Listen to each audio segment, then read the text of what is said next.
Hi, this is Mike Oppenheim, and you are listening to Coffin Talk, Interviews with the Living, a weekly podcast that explores how our views on death affect the way we live our life. This week we have Gail Manahan, and she's become a respected go-to counselor for families, teens, and young adults who are seeking to step into the best versions of themselves. Gail holds a graduate degree in psychology and community counseling and has been an acclaimed licensed mental health counselor in Washington for the last several decades. Throughout this time, Gail has specialized heavily in family therapy and teen behavior and owned a private counseling practice for 30-plus years. She's also utilized her experiences and thousands of hours of field study to develop her book, Is Raising Your Teen a Piece of Cake? A deep-diving literature that walks parents through the most frequent and challenging issues they will face when raising teens. Gail now lives in Arizona, where your host lives, and is a life and relationship guide for women and teaches a Tibetan Buddhist class for our Western lifestyle. So much to unpack there. Can't wait. Gail, how are you doing? Great. That sounded so impressive. I'd like to meet that woman. Yeah. Well, it's a good resume, and I definitely was excited to interview you because we have a lot of counselors and people in that sort of area, and we also, have people who venture into Buddhism and whatnot, but not someone who does both. And as a proud parent of two non-teenagers, I am, a little tentative about the experience that's coming my way. So I'd love to ask questions about all that as well. Before we get into all that, as you know, we like to ask our guests, how old are you? Where did you grow up? And what generation, if any, do you think you're a member of? Well, I will tell you that my age comes from when I graduated from high school, and you can figure that out. So that was 1973, so I was a child of the 60s and 70s, so I am a baby boomer, and I am a grandparent of 4 amazing grandkids, and I have 4 children, and I am married, and that's kind of my stats. I grew up in Colorado, moved to Washington in 8th grade.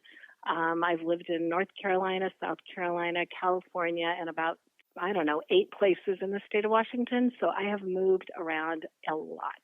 Cool. Well, I love the Pacific Northwest. I used to live in Portland. Absolutely love it. So the first question I'd love to ask you, and it's not a joke, but it's going to sound like one, is, was raising your 4 teenagers a piece of cake? Hey everybody, I just want to thank you so much for listening to the show. Our numbers keep growing and we have a premium package, and it would really help us out if some of you loyal fans would head over there and sign up. You get bonus monthly podcasts, you get a book I wrote, and you also get extra essays and other content. So please head over to mikeyop.com, that's MIKEYOPP.com, and sign up today. No, it was not a piece of cake. There was one of them that was a piece of cake, and that was the last one, our youngest. She was one of those dream children that made great choices, was quite a homebody, didn't worry a lot about her. But I would say the other 3, the normal worries about driving, getting involved with alcohol, drugs, who they were dating, all of that kind of thing. Though the last 2, because I had my first child at 19 and my second one at 21. And then I was married 17 years in that marriage, divorced, married again. And then 15 years later, I had another child. So so I've been raising kids most of my life. And then my husband had a child that was just a little one when we got together. So all in all, we have a blended family. But those first 2 kids, the ones that were born when I was 19 and 21, back like in 74 and 77, there was no internet or phone they had phones, obviously, but no cell phones. So it's even hard to remember what it was like to raise kids without them having access to the internet. It's kind of weird.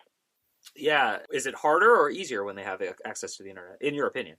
I think it's harder now because we can't regulate the world that our kids are on when they're on their phones. And I think parents are protective generally and kind of want to know what's happening. And I don't think we can know anymore. I think they outsmart us too on different apps that they use that we don't know they're using. I think it's scarier with their access to. Yeah, it's going to be hard to clamp down control, even if you want to, because they have like possession of other people's things. But I would also juxtapose that with back when there was payphones, I just had these like check-in times, so I could go to Berkeley, score some weed, get high with my friends, and then call my parents back 2 hours later. I know. But how did we know where the parties were? Like, without Google Maps and somebody texting us, how did we literally know how to show up at a party? And it's strange because, I mean, I love that, famous saying, there by the grace of God go I, because my friends and I were not stupidly reckless, but we were stupid and reckless. Yep. Yeah. So what is, because it's in your bio, and I'm actually curious, what is the most frequent, not the most challenging, but what's the most frequent issue that comes up when you're counseling people with teenagers? Most of the time when somebody contacts me worried about their teenager, it has a lot to do with the teenager resisting going to school, and not wanting to be in school any longer, not doing well in school. And so that's when parents, I think the school district might start to contact them, and then they contact a professional. So parents usually bring teenagers in when they don't perform up to how they should be, obviously, going to classes, or another good one is when they are involved in a relationship that the parent is very worried about who they're hanging out with.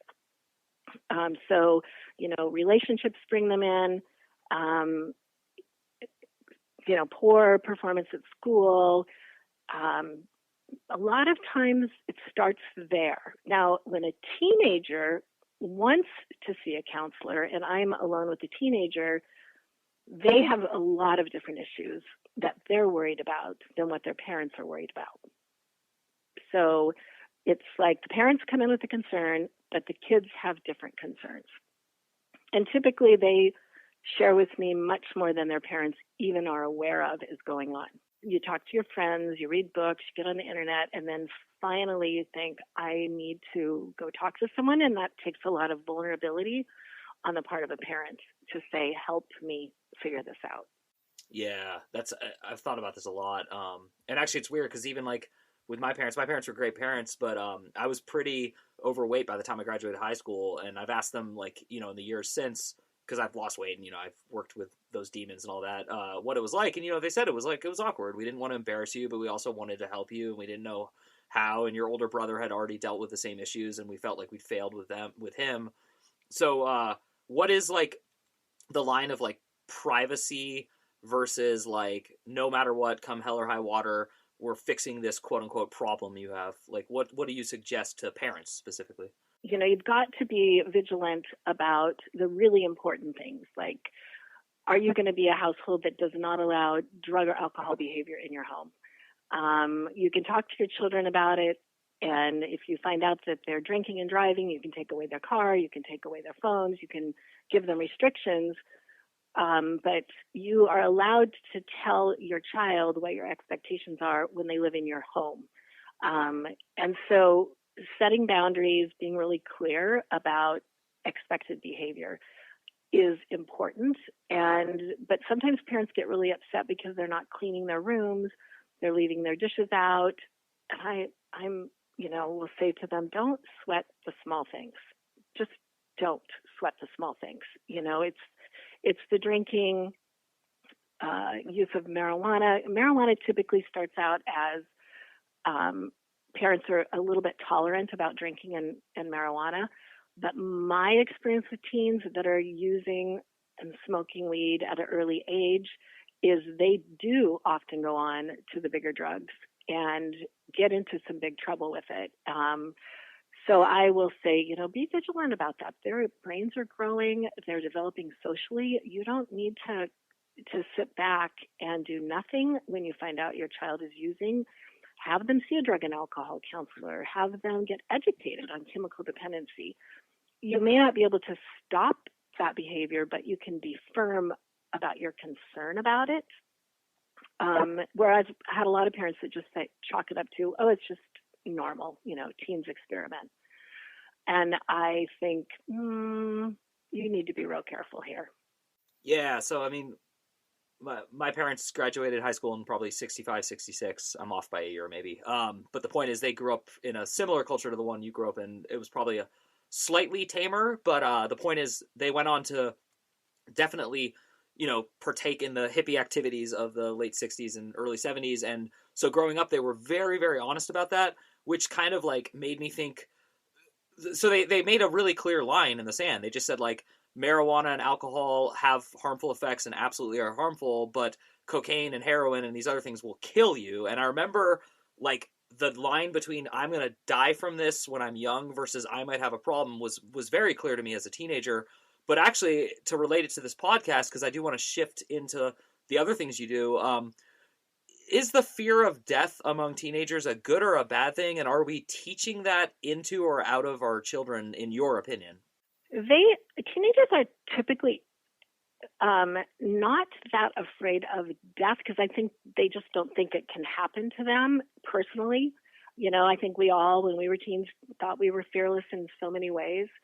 So I don't think warning them about what could harm them, it does. Actually, I've been with a lot of teens that are definitely scared of drugs because they have been warned, and they're highly anxious people. They're already usually overperformers in school. Just the very motivated kids that want to make good choices. But other kids are like, yeah, my parents tell me about this, but my friends use all the time and it's fun. So what's the big deal? The death that when death gets real to teenagers is when they've lost a parent, an untimely death, a sibling, a parent, even when they lose their grandparents, or a pet, that's when it breaks their bubble that life, actually can result in death. And so they grieve like anybody. Some of them just get distracted and get busy and act like nothing happened. Others will withdraw from school or be really sad and can't function very well. But they don't really think about death until they experience death, in my mind.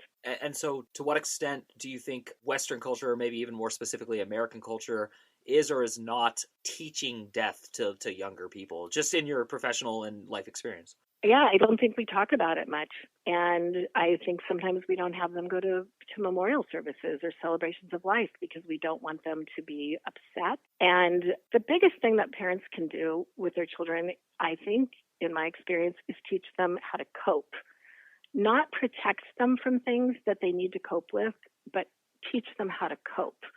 Because some kids are so sheltered by parents wanting their children to make sure they have, say your child forgets their lunch, then the parent runs and takes the lunch to the school. And actually let them learn how to cope without lunch. Let them develop that coping skill. Because when life gives them all sorts of challenges, they will develop great coping skills. And if you protect them from stress or anxiety, they won't develop it. And there was a book that's called Raising Highly Capable Children in a Self-Indulgent World. Great book, because it teaches you it's okay to let your kids be sad if they didn't get picked for a sports team. It's okay. Let them learn how to cope early. When I did my teen seminars, which I did a decade of teen seminars, I had a contract with the state of Washington to have foster care teens attend to my seminars, and also teens from really wonderful upbringings and lifestyles attended my seminars. The teens that had lived in 30 different homes, had suffered from abuse, that came out of foster care, were so much better equipped to cope with life than the ones that were raised in affluence. And so the ones that were raised in affluence were like, oh my God, my parents won't even give me their ATM card so I could go get gas the other day. It was just ridiculous. Or my teachers suck. The foster care kids would never have complained about that. Many of them wanted to have good grades, didn't want anything to do with drugs or alcohol. So they were teaching me that what they had to cope with made them stronger. And they saw life differently than kids who were handed everything. And I was one of those parents that wanted to hand my kids everything. I'm one of those parents that don't want my kids to have to cope. But these kids taught me that we have got to let our children experience disappointment and frustration. We have to teach them how to cope.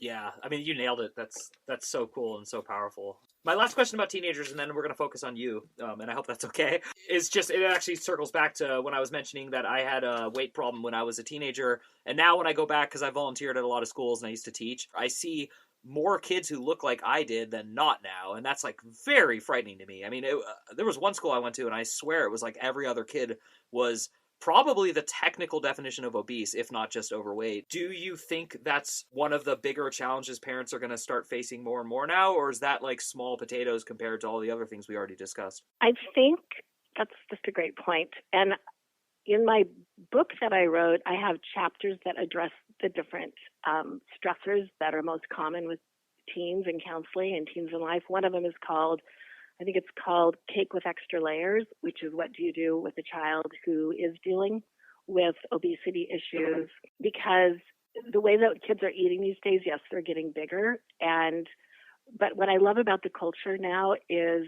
this whole business of not fat shaming. This is a big deal. And, there's more and more kids that are larger that are more confident in what they're wearing. They're more confident in their size.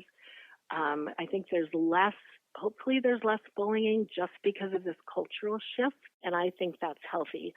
But I also love nutrition, and I do worry about, the easy convenience of snack foods and how kids don't really get how food impacts their bodies. We just now have a, don't fat shame culture, and I love that. Like, people can be healthy at any size. Exactly, and it's interesting because mentally healthy at any size, but physically healthy at any size isn't true. So there's this weird thing that I suffer from and everyone would suffer from, which is, how do I tell myself not to be ashamed of my body, yet how do I still recognize the importance of actually eating the right amount? Yeah. I kind of wonder where we're all headed. And speaking of where we're all headed, it is time to ask you, before we get into Tibetan Buddhism, what did you grow up thinking was going to happen when you died, and what do you currently think is going to happen when you die, if they are different? Well, when I was growing up, I was interested in all sorts of different religions, and I wanted to find the right one. So I read a lot of things on comparative religion to find out, and every religion has something about life after death. But I was raised Christian, to where you go to heaven and, all of that. A lot of that never made any sense to me. And so I think I was terrified of death when I was younger, that I would lose people that I love. Now that I am older and have lost people that I love, in fact, my son died May 1st this year from a fentanyl overdose.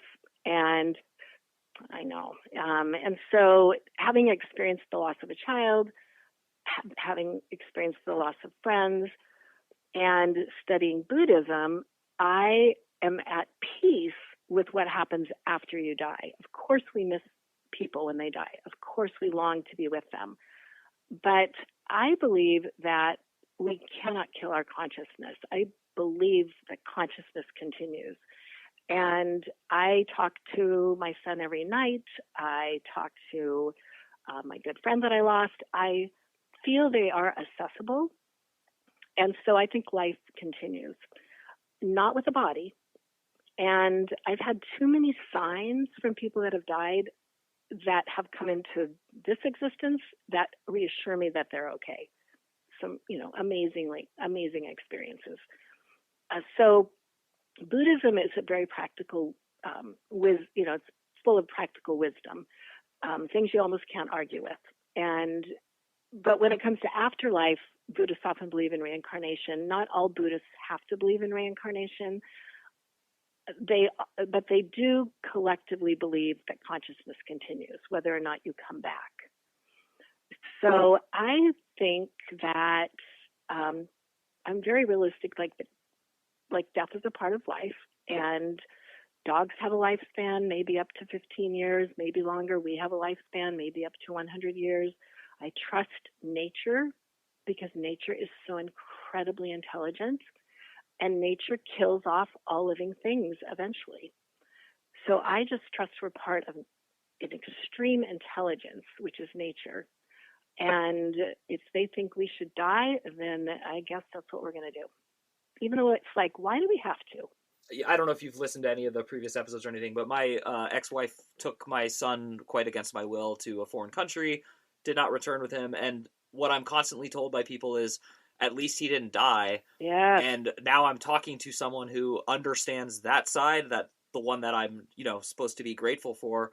And I am grateful. Let me just make sure I'm not weaving into like a weird conversation. Yeah. But I do find that the same tactics are required for grieving the like temporary or full-time loss of a child. And so I'm curious. I just felt a lot of guilt. Like I could have helped more. I could have somehow done this differently if I had, really gotten the lawyer to like do the agreement differently, or if I'd made more money, I could have bribed the State Department. So I'm just curious, like, how do you deal with that part? Assuming that that's what you felt.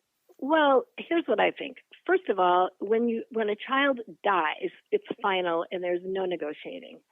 When you have a child that is alive that you can't access, to me, that can be even more painful because that child is out there in the world and you're not able to be with your child. So death is final. You can't negotiate them back into your life. You can grieve, but it's final. You were in a situation that was great negotiation, either with yourself or, like you said, should I've gotten lawyers? You were missing out on a child that was still alive. And that to me would have torn me to complete and total pieces if I were in your same situation.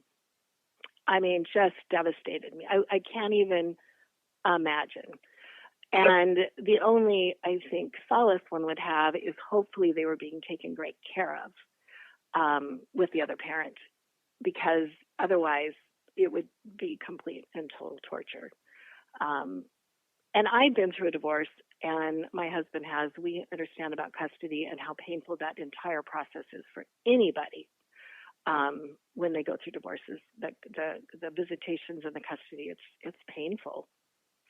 It's based in fear, like how is this going to turn out? Yeah. So it's rough. It's just a very rough situation. Don't wish it on anyone. Well, and I will say, just from even talking to you for like 20-something minutes, I assure you would have coped and you would have been fine. I just can tell you, like, there's a resiliency to your voice and your approach to life. But, I appreciate the compassion. But, like, as a exchange between two people who are discussing grieving and loss, specifically with children, I think what you originally said in your answer, which is that, you just, everything comes and goes, is very correct to me. And it's just it's how I look at even like the temporary or full-time loss of my son in this life. So what you talked about coping, I think that really might be like not like the only wise thing you said on this podcast, but it might be the only actual advice for all humans is learn how to cope. Well, and the thing of it is, and I teach people this, is content in our life is our everyday life. We have the same content, right? I mean, we wake up in the same house. We usually have the same family, the same pet, the same job. We have content. But the power is in context. The power is how do we relate to the content? That's our power.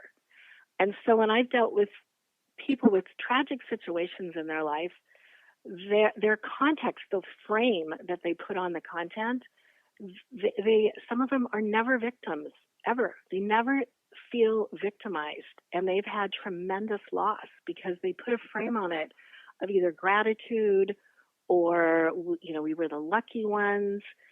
And I have witnessed my counseling clients teaching me that it's not the content, it's not the situation, it's how you hold it.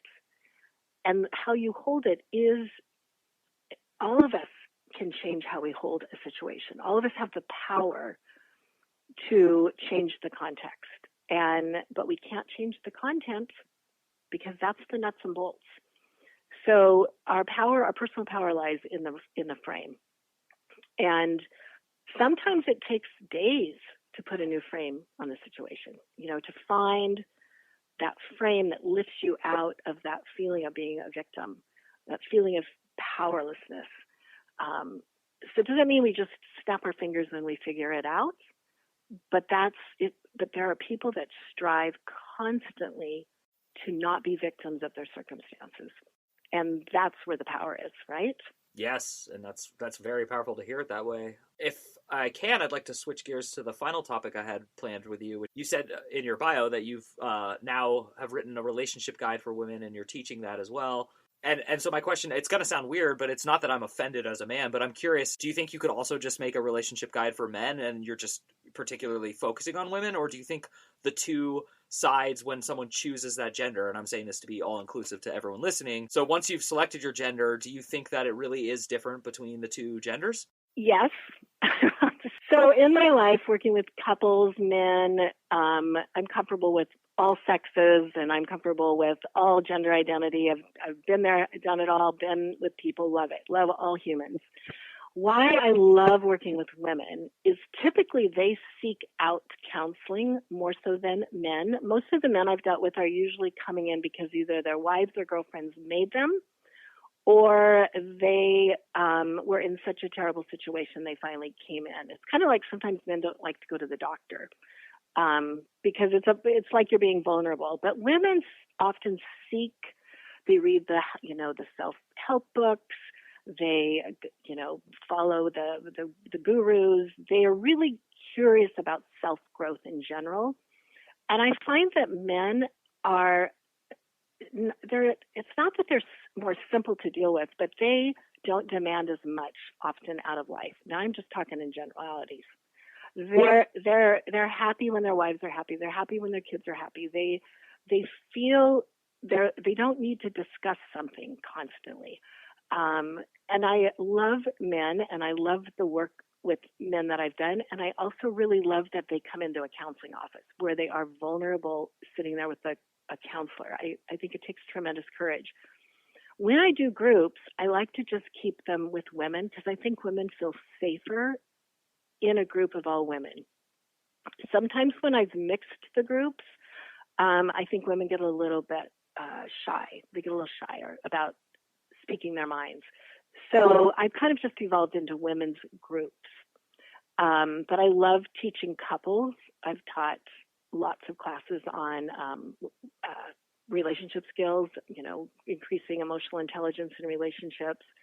But I'm coming towards kind of the end of my career, and I've just chosen women for groups especially. So I've got nothing against men. I just find that I think women seek counselors more so than men do, typically.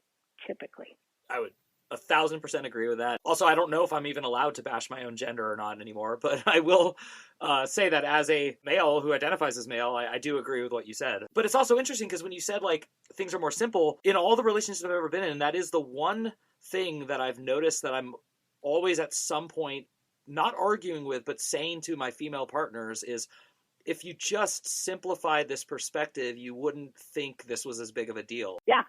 Well, and that's what drives me nuts about my husband is he will simplify my issue, right? I'll go have the big gigantic issue over something and he's like, really? And I'm like, okay, fine. I'll go talk to a girlfriend. I'll get more mileage. I'll get more mileage out of this with a girlfriend any day.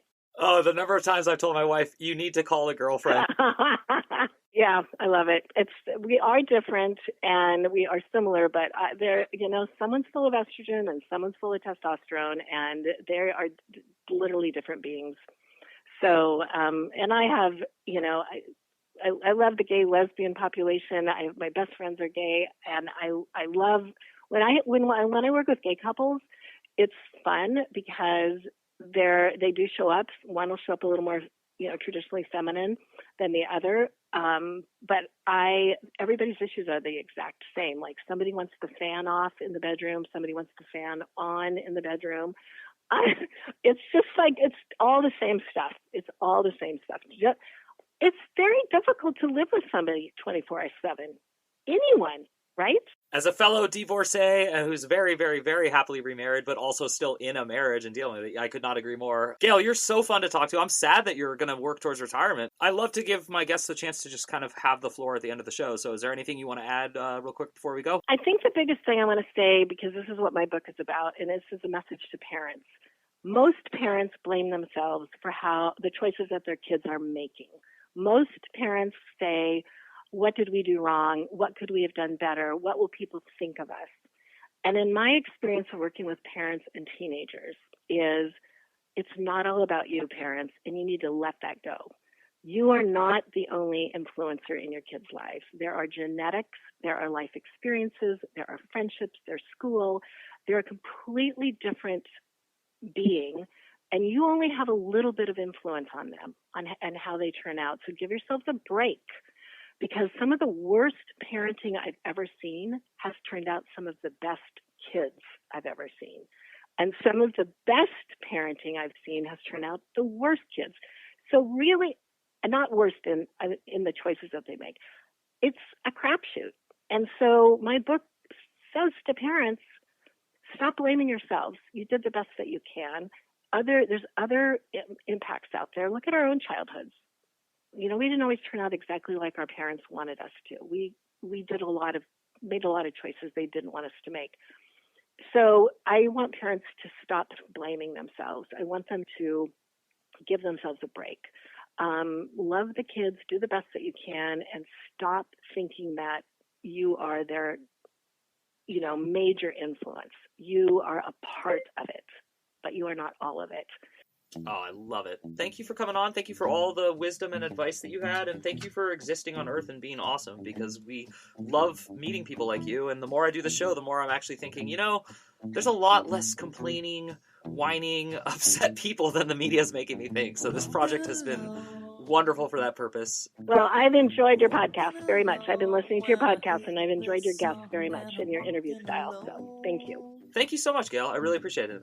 Yeah. And to those of you listening at home, we appreciate you and we love your support. So if you want to support the show, the best way to do it is to sign up at mikeyop.com, hit the big subscribe button. It's free. And then if you want to go the extra mile, I would absolutely love it if you'd sign up for a premium package. It's the best way to support all the projects we're doing. But in the meantime, thank you for checking into Coffin Talk. Thank you again to Gail Manahan, who will have the full notes and a way to find her and, of course, her book. This is Mike Oppenheim. You have been listening to Coffin Talk, and we will see you soon. Walking along when I hear